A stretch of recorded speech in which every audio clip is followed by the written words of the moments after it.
할렐루야. 오늘 주님 앞에 나와 예배하시는 우리 예배자들의 마음 가운데 우리 하나님의 큰 사랑과 평강이 가득하시기를 바랍니다. 우리 하나님이 은혜로 덮어주셔서 우리 장로님 기도하신 것처럼 때가 어렵고 힘든 때이지만 하나님의 은혜로 덮으셔서 사명을 잘 감당하는 주의 종들이 될 수 있기를 바랍니다. 예수님은 그동안 그 많은 사역들을 해오셨죠. 저 북쪽의 갈릴리에서 많은 동네를 가면서 사역을 하셨습니다. 그리고 쭉 내려오시면서 중간에 사마리아 지방에서도 사역을 하셨죠. 그리고 저 밑에 이제 예루살렘을 중심으로 유대 지역을 또 다니시면서 많은 사역들을 해오셨습니다. 그러면서 수많은 길을 걸어오셨고 또 많은 동네를 방문하셨던 그런 삶을 살아오셨죠. 그런 생각을 해봤습니다. 그동안 수많은 길과 수많은 동네들을 방문하시면서 예수님의 마음에는 어떤 곳이 가장 마음에 이렇게 기쁘시고 마음에 담고 계셨을까? 정겹게 느껴졌던 그 마을은 어떤 마을이었을까? 라고 하는 그런 생각을 해봤습니다. 여러분의 생각에는 예수님이 쭉 이제 마지막 예루살렘의 십자가를 지기 위해서 나아가는 예수님의 마음 가운데 어떤 곳이 가장 마음에 두고 있었던, 예수님의 마음에 있었던 마을이었을까요? 어떤 마을이 생각이 나십니까? 언뜻 탁 떠오르는 생각은 나사렛 예수. 나사렛. 예수님이 어린 시절에 성장했던 그런 나사렛이 가장 유력한 후보 가운데 하나가 아니겠는가 생각을 해볼 수도 있겠습니다. 그런데 그건 또 아닌 것 같아요. 왜냐하면 나사렛 사람들을 보면 나사렛 사람들은 기록에 보면 예수님을 굉장히 적대시했고 또 예수님을 배척하기 일쑤였거든요. 예수님을 하는 것마다 별로 이렇게 반기지 않았던 그런 모습들을 보게 돼요. 그래서 예수님은 그곳에서 잘하셨지만 그곳에서 많은 능력을 행하실 수 없었다라고 하는 것을 성경은 우리에게 보여주고 있잖아요. 마가복음 6장 3절에서 6절이 그것을 우리에게 가르쳐주고 있습니다. 거기에는 이렇게 기록하고 있습니다. 이 사람이 마리아의 아들 목수가 아니냐? 야고보와 요셉과 유다와 시몬의 형제가 아니냐? 그 누이들이 우리와 함께 여기 있지 아니하냐 하고 예수를 배척한지라. 예수께서 그들에게 이르시되 선지자가 자기 고향과 자기 친척과 자기 집 외에서는 존경을 받지 못함이 없느니라 하시며 거기서는 아무 능력도 행하실 수 없어 다만 소수의 병자에게 안수하여 고치실 뿐이었고 그들이 믿지 않음을 이상히 여기셨더라. 아멘. 예수를 배척한지라 아무 능력도 행하실 수 없었다. 그들이 믿지 않음을 이상히 여기셨더라. 어디에서요? 나사렛에서. 나사렛 사람들이 예수님을 그렇게 했다는 거예요. 그래서 예수님이 그들 가운데 다른 일들을 많이 하실 수 없었다라고 말하고 있어요. 그러니 나사렛은 예수님의 마음 가운데 품고 있었던 그런 것은 아니었던 것 같아요. 그렇다면 또 어떤 후보지가 떠오르고 있습니까? 어디요? 가버나움은 어떨까요? 가버나움 예수님께서 공생애를 시작하실 때 이사하셔가지고 거기서 머무셨잖아요. 오랜 시간 머무시면서 많은 사역들을 하셨어요. 그곳에서 우리가 아는 그 제자들도 불렀잖아요. 베드로, 안드레, 야고보, 요한 이런 제자들도 불러주셨고 또 많은 이적들도 행하셨던 바로 그 현장이 가버나움이라고 하는 곳이었거든요. 이 가버나움은 예수님의 마음에 깊은 그 어떤 많은 것들을 생각하게 하고 따뜻하게 하고 이런 마을이었을까요? 그것도 아니었던 것 같아요. 왜냐하면 이 가버나움에서 예수님은 참 많은 이적과 능력을 행하셨습니다. 그리고 많은 은혜를 베풀어 주셨습니다. 그럼에도 불구하고 그들은 여전히 하나님 앞에서 회개하지 않았고 예수님은 그것을 실망하셨고 크게 꾸지람하는 그런 일이 있었기 때문이죠. 그것이 마태복음 11장 23절 24절에 기록하고 있습니다. 가버나움아 네가 하늘에까지 높아지겠느냐? 음부에까지 낮아지리라. 네게 행한 모든 권능을 소돔에서 행하였더라면 그 성이 오늘까지 있었으리라. 내가 너에게 이르노니 심판날에 소돔 땅이 너보다 견디기 쉬우리라 하시니라. 주님은 그곳을 실망하셨습니다. 그렇게 보면 가버나움도 아니었던 것 같아요. 그럼 도대체 어딜까요? 나사렛도 아니고 가버나움도 아니고 그렇다면 예수님께서 가장 마음에 친근한 마음을 가지고 정겹게 생각하고 따뜻하게 생각하는 그곳이 있었다면 그곳이 어디일까? 눈치가 빠른 분은 주부에서 제목을 보면 알아요. 오늘 말씀에 베다니. 오늘 11절 말씀에도 이렇게 나와 있죠.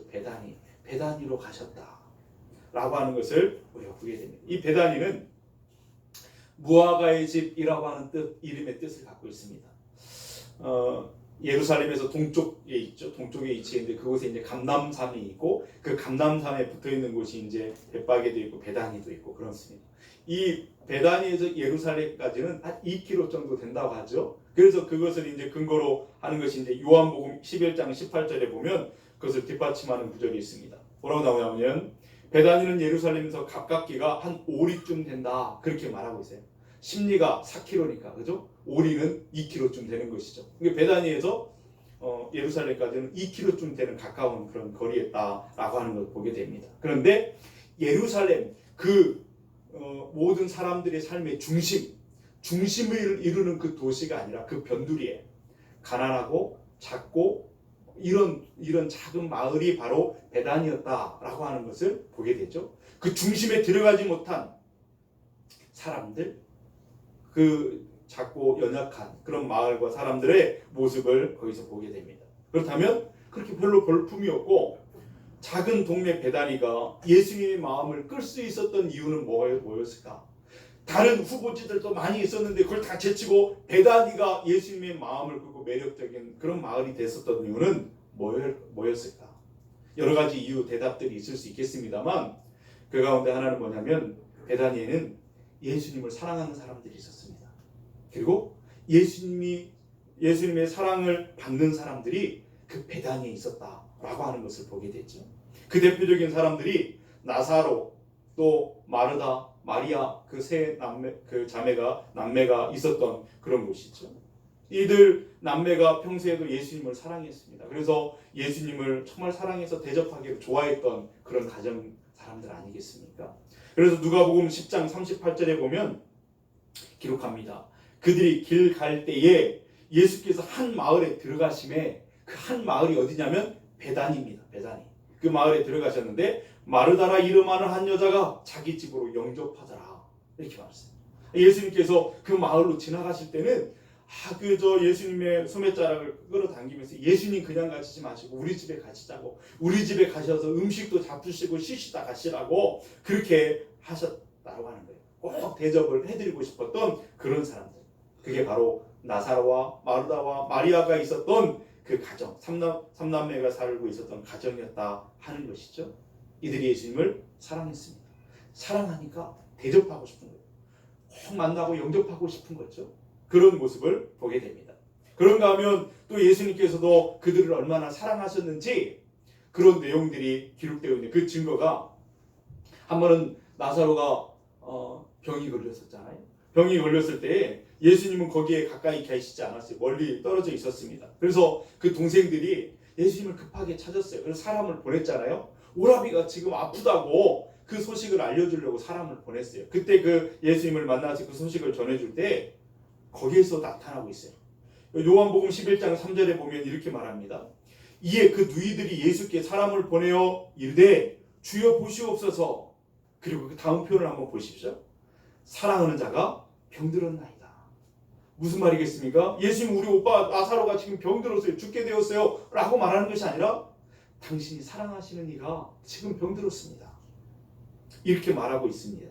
평소에 예수님께서 얼마나 나사로를 아끼고 사랑하셨는지 그 표현을 통해서도 우리가 짐작해 알 수 있는 것이죠. 그리고 예수님께서 그들을 사랑하신다라고 하는 또 다른 예가 뭐냐면 예수님께서 나사로의 무덤에 가시잖아요. 나사로가 죽었어요. 무덤에 가셨을 때 그 모습도 성에서도 알 수 있어요. 요한복음에 기록되어 있는데 요한복음 11장 34절 36절 말씀에 보면 이렇게 말합니다. 이르시되 그를 어디 두었느냐 이르되 주여 와서 보옵소서 하니 예수께서 눈물을 흘리시더라. 이에 유대인들이 말하되 보라 그를 얼마나 사랑하셨는가 하며 이렇게 말하죠. 예수님께서 기록에 보면 예수님께서 우셨다라고 하는 표현이 딱 두 군데 복음서에 나오거든요. 딱 두 군데 나오는데 그 한 곳이 바로 여기거든요. 여기. 그러면서 그것을 우시는 예수님의 모습을 보고 많은 사람들이 유대인들이 예수님께서 나사로를 얼마나 많이 사랑하시는지를 알았다. 성경은 그렇게 기록하여 보여주고 있습니다. 그러니까 이 베단이라고 하는 마을, 이 베다니 마을에 사는 사람들은 예수님을 정말로 사랑하는 사람들이었고 예수님의 사랑을 받는 사람들이었다라는 사실을 우리가 알게 되는 것이죠. 또 그런가 하면 이 베다니는 얼마나 귀한 곳이었냐면 예수님의 은혜를 입은 사람들이 있는 곳이었습니다. 여러분, 예수님의 은혜를 입은 사람들 중에 대표적인 사람이 앞에서도 언급한 나사로였던 사람, 나사로. 여러분, 나사로가 중앙병을 앓다가 죽었습니다. 죽었어요. 당시에 예수님께서 멀리 계셨기 때문에 그다가 그 나사로가 와보니까 나사로가 죽었고 죽은 지 장사된 지가 나흘이나 지났어요. 나흘이나 지났는데 예수님은 나사로의 죽은 그 무덤 앞에 가서 돌을 굴려내라고 그 입구를 열으라고 그러더니 나사로를 죽음 가운데에서 다시 이렇게 세우시잖아요. 그 무덤을 향해서 말씀하십니다. 나사로야 나오라. 그렇게 명령하시니까 죽었던 나사로가 배를 둥둥 묶인 채로 그냥 탁 이렇게 나오는 거예요. 얼마나 놀랐을까요? 죽었던 사람이 살아나 나오니까요. 그래서 나사로는 해당장 야일의 딸과 또 그 나인성 과부의 아들 그들과 함께 예수님께서 죽음 가운데서 살리셨던 세 사람 가운데 한 사람이 되었던 것을 보게 되죠. 엄청난 은혜가 그들에게 입혀진 것을 보게 됩니다. 그뿐만이 아니죠. 이 베단이라고 하는 마을에는 시몬이라고 하는 사람이 살고 있었습니다. 이 사람은 본래 우리가 아는 것처럼 나병 환자였습니다. 한센병. 그래서 여러분 우리가 아는 것처럼 이 나병에 걸리면 눈썹이 다 빠지고 막 여기저기 골마가지고 막 이 코도 떨어지고 막 그러잖아요. 그러면서 막 문드러지고 살이 문드러지고 죽어가는 그런 무서운 질병입니다. 당시에 사람들이 이 나병에 걸리면 저주를 받았다. 하늘의 저주를 받고 이런 병에 걸린 것이다. 그래가지고 굉장히 꺼려했습니다. 아무리 사랑하는 부부 사이에도 부모 자식 간에도 만약에 이 병이 걸리면 함께 살 수가 없는 거예요. 쫓겨날 수밖에 없어요. 그들의 공동체에서 쫓겨나서 그들이 머무는 어떤 골짜기에 머물러서 그렇게 죽을 날만 기다리고 살아가는 소망 없이 희망 없이 살아가는 사람들이 바로 나병 환자들이었습니다. 그 당시에. 근데 그랬던 사람이 예수님을 만나서 고침을 받고 다시 그들의 삶의 자리 그 공동체로 들어가서 함께 살았다라고 하는 것 아니겠어요? 시몬이라고 하는 사람. 그런데 그러니 이 베단이라고 하는 이 마을은 은혜받은 사람들이 사는 곳이었고 주님을 사랑하는 사람들이 사는 곳이었고 주님의 사랑받는 사람들이 사는 곳이었다라고 하는 것을 우리가 보게 되죠. 그래서 이들은 당연한 얘기지만 이들은 주님을 향해서 늘 감사가 풍성했습니다. 그래서 어떻게 하면 우리 예수님을 기쁘시게 할까? 주님을 위한 잔치를 벌이고 주님을 위해서 그렇게 대접하고 싶은 마음들이 가득했던 마을이 바로 베단이었던 것을 보게 되지요. 요한복음 12장 1절 2절에 보면 예수님의 은혜를 입은 이 사람들이 예수님을 위한 잔치를 벌입니다. 이렇게 기록하고 있죠.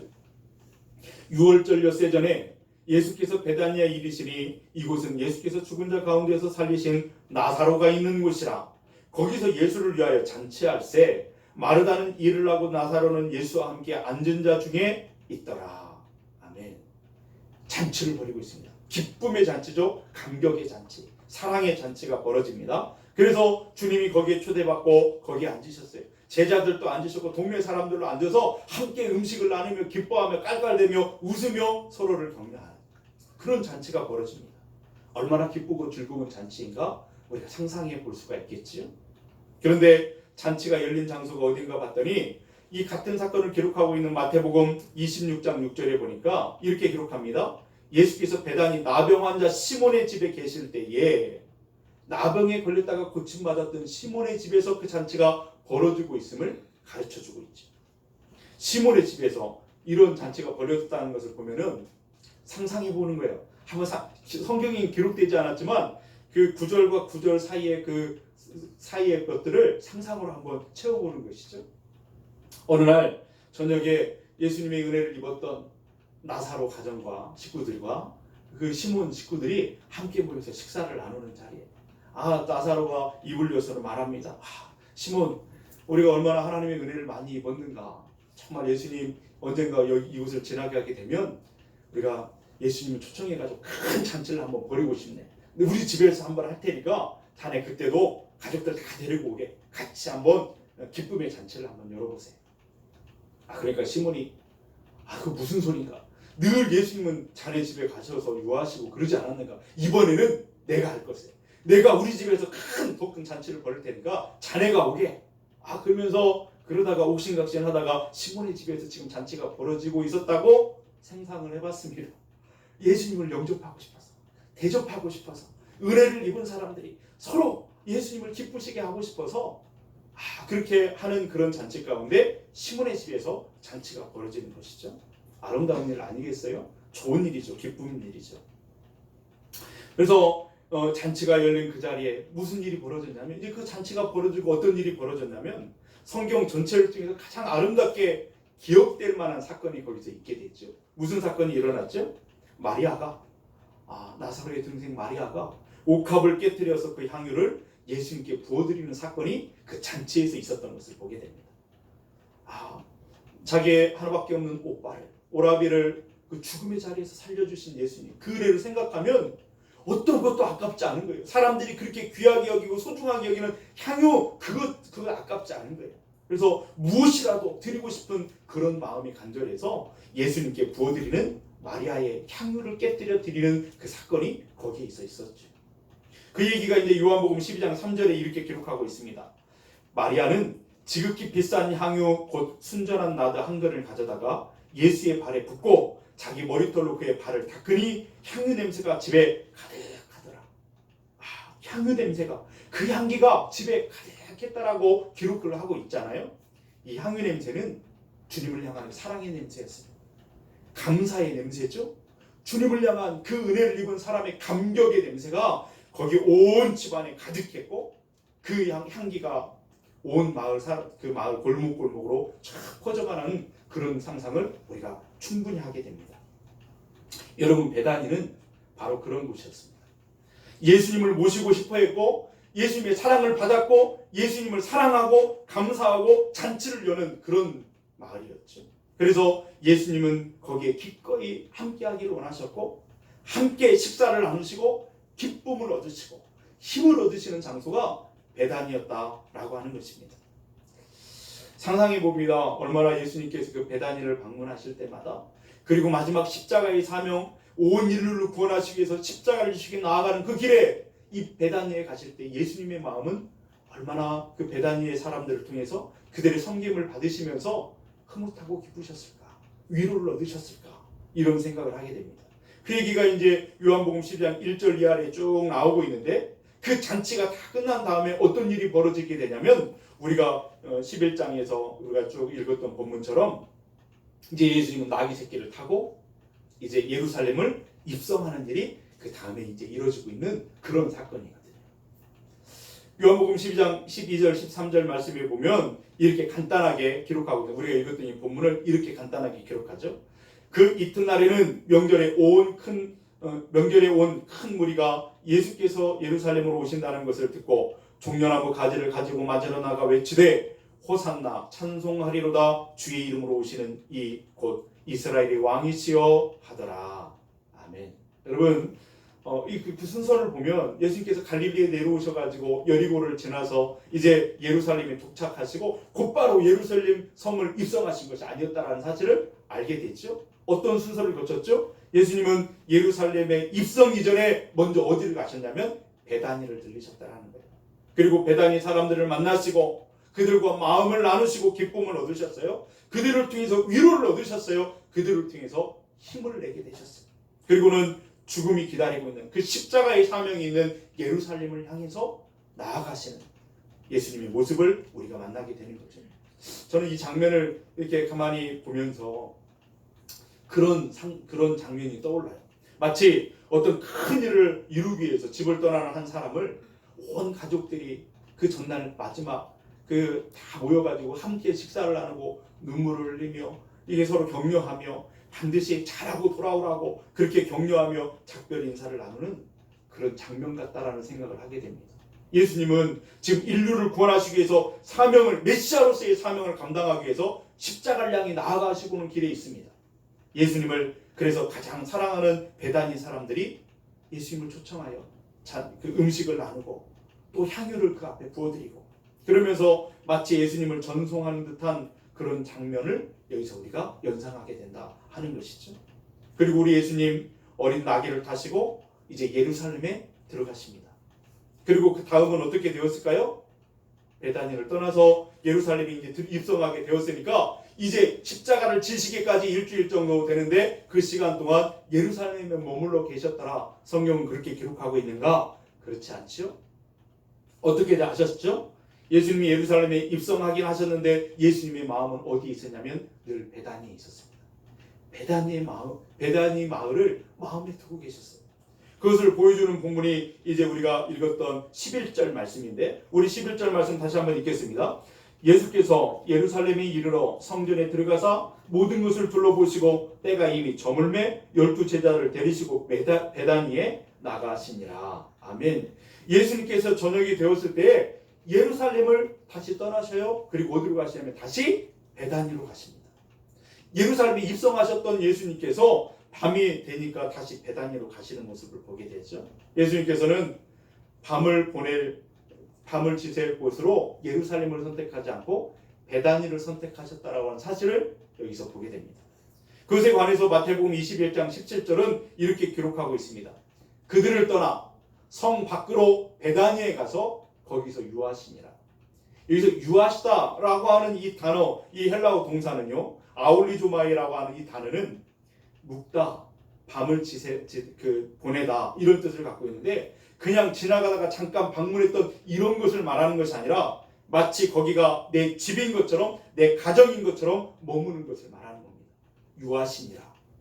베다니를 예수님이 가정처럼 여기시고 그곳에서 머무셨다, 유숙하셨다라고 하는 것을 보게 되죠. 그래서 예수님께서는 아침이 되면 예루살렘에 가셨다가 저녁이 되면 다시 베다니로 돌아오는 것입니다. 마치 그냥 아침이 되면 출근했다가 일하고 다시 저녁이 되면 집에 오는 그런 것처럼 예수님은 그렇게 나갔다가 다시 그렇게 집으로 돌아오는 것처럼 베다니로 오셨다라고 하는 것을 보게 되죠.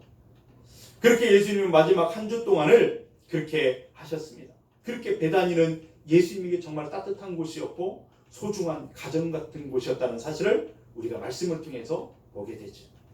여러분, 사실 예수님께서는 그날 머무실 장소로 예루살렘을 선택하지 않고 베다니를 선택하셨다라고 하는 이 사실이 여러분 그런갑다가 아니라 굉장히 충격적인 일입니다.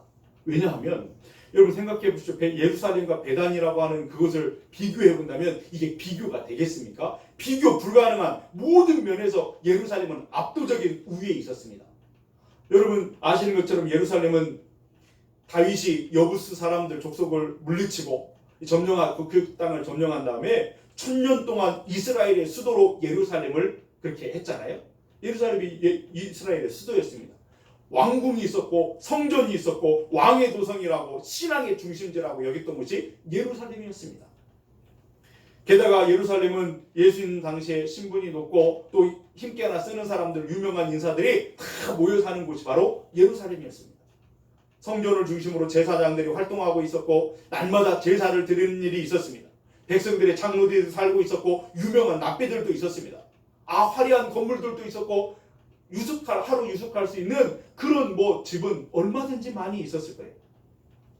인구로 보나 규모로 보나 그 화려함과 중요성으로 보나 예루살렘은 다른 곳과 비교할 수 없는 최고였습니다.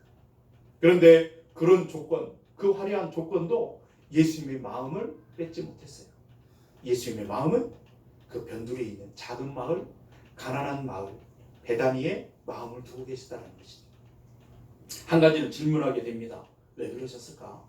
그 화려한 도시, 아름다운 도시, 많은 사람들이 가고자 했던 그곳에서 하루라도 좀 자고 싶은 그런 도시 예루살렘을 선택하지 않고 왜 작은 도시, 작은 마을, 가난한 사람들이 사는 그곳에 예수님은 마음을 두고 계셨을까? 왜 그러셨을까요? 그것에 대한 힌트가, 그 답에 대한 힌트가 11절에 다시 나옵니다. 11절을 다시 한번 읽어보겠습니다. 예수께서 예루살렘에 이르러 성전에 들어가사 모든 것을 둘러보시고 때가 이미 저물매 12제자를 데리고시고 베다니에 나가시니라. 아멘. 예수님께서 예루살렘에 들어가신 다음에 가장 먼저 어디에 가셨냐면 성전에 가셨다. 성전에. 예루살렘에 입성하신 다음에 가장 먼저 들르신 곳이 성전이었습니다. 거기서 무엇을 하셨을까요? 여기 보니까 11절에 보니까 모든 것을 둘러보셨대요. 둘러보셨대요. 여기 둘러보다라고 하는 이 단어가 이 플레포라고 하는 이 단어가 그냥 여행하듯이 그냥 힐끗힐끗 쳐다보는 이런 것을 둘러보는 이런 것을 말하는 게 아닙니다. 여기 둘러보다라고 이 단어는 성전 바깥에도 안쪽에도 또 성전 이쪽도 저쪽도 사람들의 마음들을 면밀하게 자세하게 다 빠짐없이 훑어보셨다라고 하는 이 단어가 바로 둘러보셨다라고 하는 그런 단어였어요. 꼼꼼하게 자세하게 그렇게 하나하나 둘러보셨다라고 하는 그런 말씀이죠. 마침 예수님께서 어떤 감독관이 되셔가지고 시찰을 하는 것처럼 아주 자세하게 쭉 보셨다라고 하는 거예요. 그렇게 둘러보시고 내린 결론이 뭐였냐면 여기는 있을 곳이 못 된다 하는 것이었습니다. 여기는 내가 있고 싶지 않은 곳이다. 예루살렘 화려하고 사람들이 있기를 원하는 그 장소였지만 여기는 내가 머물고 싶지 않구나. 나는 베다니로 가리라. 이런 것이죠. 여러분 왜 예루살렘을 쭉 둘러보신 예수님의 눈길 앞에서 예루살렘은 머물고 싶은 곳이 아니셨을까?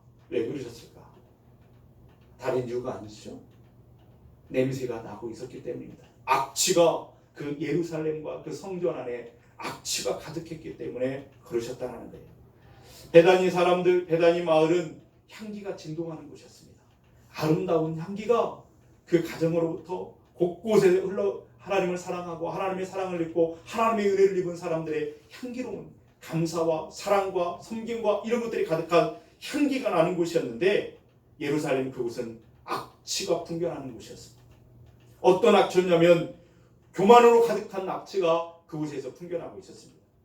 거룩한 옷이라고 하는 에봇을 입고 대제사장들은 어깨에 힘주고 의지되면서 하나님을 찾는 것처럼 보였지만 사실은 그들의 삶을 들여다보면 하나님을 인정하지 않았습니다. 백성 위에 군림하여 백성들을 경멸하면서 교만함으로 가득하여 그 더러운 악취가 풍겨나는 그런 삶이었습니다.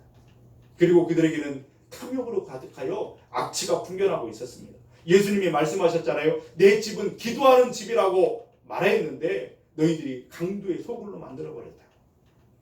그러니까 성전은 그들의 이익을 위해서 이권을 위해서 짐승을 사고 팔고 돈을 바꾸고 돛대기 시장이 되어버린 그들이 그렇게 만들어버렸다라고 하는 것입니다. 이미 거기는 성전이었는데 하나님의 성전이 하나님의 집이 아니었다라는 거예요. 온갖 죄악들로 썩어져 나가는 더러운 악취가 풍겨나는 그런 곳이 되고 말았다는 것입니다. 비록 그들이 거룩한 옷으로 치장하고 있었지만 거룩한 옷을 덮고 있었지만 그 안에 썩어져가는 냄새를 그 화려한 옷이 가려주지 못했다 하는 것을 보게 됐죠. 그러니 성전을 쭉 둘러보신 예수님께서는 실망하십니다. 내가 이곳에 더 있고 싶지 않구나. 여러분 사실 성전은 누구의 것이죠? 누구의 집이죠? 하나님의 집이잖아요. 예수님 그분은 누구세요? 하나님 본인이시잖아요. 하나님 본인이신 예수님께서 자기의 집을 둘러보시는데 쭉 둘러보시는데 있고 싶지 않다는 거예요. 그곳을 떠나신다는 거예요. 주인이 떠난 집이라고 한다면 그곳이 어떻게 집이 되겠습니까? 주님이 떠난 곳은 소망이 없어요. 희망이 없어요. 주님이 그곳을 쭉 성전을 둘러보셨지만 예루살렘을 떠나셨다라고 하는 것은 그것이 얼마나 더럽고 추한 냄새로 가득했는지 주님이 정말 실망했던 그런 모습들을 우리가 보게 되는 것이죠. 나는 더 이상 예루살렘의 미련이 없다. 성전에 미련을 두지 않겠다고 나는 이곳을 떠나 내 사랑하는 사람들이 있는 베다니, 나를 사랑하는 사람들이 있는 그곳 베다니로 가겠다 선언하시는 것이죠.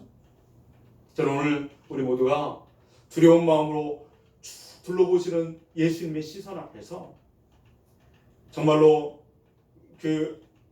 우리의 심령을, 우리의 가정을, 우리의 교회를 둘러보시는 주님의 시선 앞에 우리가 서기를 원합니다. 그리고 예수님의 그 시선을 둘러보는 시선 앞에서 주님이 정말 마음에 두시는 베다니가 될 수 있기를 주님의 이름으로 축원드립니다. 우리 한 사람 한 사람을 구석구석 우리의 가정과 우리의 교회를 구석구석 살펴보실 때에 향기로운 냄새로 진동하여 하나님의 마음을 기쁘시게 하는 그런 베다니 마을과 같은 그런 곳이 될 수 있기를 주님의 이름으로 축복드립니다. 네. 반드시 예수님이 머물고 싶은 그런 곳이 우리의 심령이 되어지고 우리의 가정과 우리의 교회가 되어야 될 줄로 믿습니다. 왜냐하면 예수님께서 머물고 싶으시지 않는 곳이 된다고 한다면 그것은 미래가 없기 때문입니다. 희망이 없습니다. 주님이 떠나신 자리는 아무것도 아니라는 사실을 여러분 예루살렘이 나중에 어떻게 됐는지를 보면 우리가 너무나 잘 알고 있지 않습니까? 이 예루살렘, 하나님의 도성이라고 하는 예루살렘이 하나님의 아들을 십자가에 못 박아 죽이는 그 살육의 장소로, 살육의 현장으로 되었던 것을 우리가 보게 되죠. 그 후에 초대교회가 예루살렘에 세워지긴 했지만 예수님께서 말씀하신 대로 돌 위에 돌 하나도 남기지 않고 다 멸망하게 될 것이라고 하신 것처럼 그 예언대로 주 70년이 되었을 때에 로마의 티투스라고 하는 장군이 침략하게 되면서 처참하게 다 무너지고 불태워졌던 것을 보게 되죠. 돌 하나 위에 돌 하나 남김이 없이 완전히 폐허가 됐던 것을 역사적으로 보게 됩니다. 예루살렘에 유대인들이 살고 있다가 다 흩어지게 되었죠. 지금 예루살렘 성전은 지금도 마찬가지예요. 지금도 예루살렘 그 성전은 그 자리는 지금도 있는데 그것이 어떻게 되었죠? 이슬람 사원이 되어버린 것을 보게 됩니다. 얼마나 처참한 모습인지 우리가 보게 되죠. 여러분, 예수님께서 머물고 싶지 않는 사람의 마음이 그것과 똑같습니다. 여러분, 예수님께서 발길을 돌리시는 교회의 미래도 그것과 똑같다는 사실을 우리는 알아야 됩니다. 예수님이 머물고 싶지 않은 곳이라면 그것이 얼마나 화려하고 얼마나 사람들이 다 이렇게 쳐다보는 그런 웅장하고 그런 곳이라 할지라도 거기에는 소망과 희망이 없습니다. 가정도 마찬가지입니다. 예수님께서 머물고 싶어하지 않는 가정이라고 한다면 그 가정은 미래가 없습니다. 지금 우리 금강교회도 우리 금강의 모든 가정들이 예수님의 둘러보시는 시선 앞에서 아름답게 주님이 머물고 싶으신 그런 곳이 될 수 있기를 소원하는 마음으로 가득하여 베다니의 마을을 만들어 가시는 그런 가정과 우리 교회가 되기를 원합니다.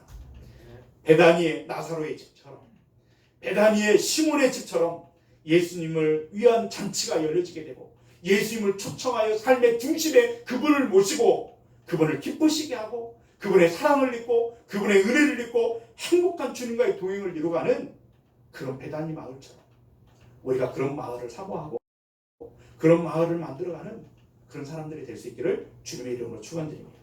비록 예루살렘처럼 화려하진 않다 할지라도 예루살렘처럼 대단한 곳은 아니다 할지라도 예수님께서 머물고 싶으신 베다니였던 것처럼 오늘 우리 교회와 우리 가정과 우리 심령 한 사람 한 사람의 심령이 그런 곳이 되어야 될 줄로 믿습니다. 그러므로 주님이 머물고 싶으신 주님이 머무시는 그 영혼의 방을 준비하셔야 돼요. 심령이 가난한 자가 돼요. 주님의 은혜를 사모하는 자가 돼요. 말씀 앞에 말씀하십시오. 순종하겠습니다. 주님을 기쁘시게 하는 삶을 살고 싶습니다. 그런 소원의 고백을 가지고 늘 주님을 따르는 저와 여러분들 될 수 있기를 주님의 이름으로 축원드립니다. 그래서 주님이 초청받아 그 삶의 중심에 함께 하시고 함께 살아간다고 한다면 여러분 바로 그곳이 미리 맛보는 천국이 될 줄로 믿습니다. 여러분의 가정이 미리 맛보는 하나님의 나라 천국을 누리시는 거예요. 가정이 그리 되고 교회가 그리 되고 여러분이 살아가는 모든 삶의 자리가 그리 되는 것입니다. 부디 베다니의 나사로와 마르다와 마리아, 시몬처럼 예수님을 위해 잔치하는 여러분의 심령과 가정과 교회가 되기를 주님의 이름으로 축복드립니다. 하나님께서 여러분과 함께 하실 때 어렵고 힘든 많은 일들이 있지만 그것을 넘게 하시고 지나놓고 보니까 모든 것이 다 주님이 합력하여 선을 이루게 하시고 하나님의 섭리 가운데 과정 가운데 우리가 지금 있음을 우리는 고백하게 될 줄로 믿습니다. 주님을 바라보고 힘내셔서 이번 한 주간도 승리하시고 남아있는 우리의 삶의 모든 순간순간들이 그렇게 승리하시는 삶이 되기를 주님의 이름으로 축원드립니다. 기도하시겠습니다.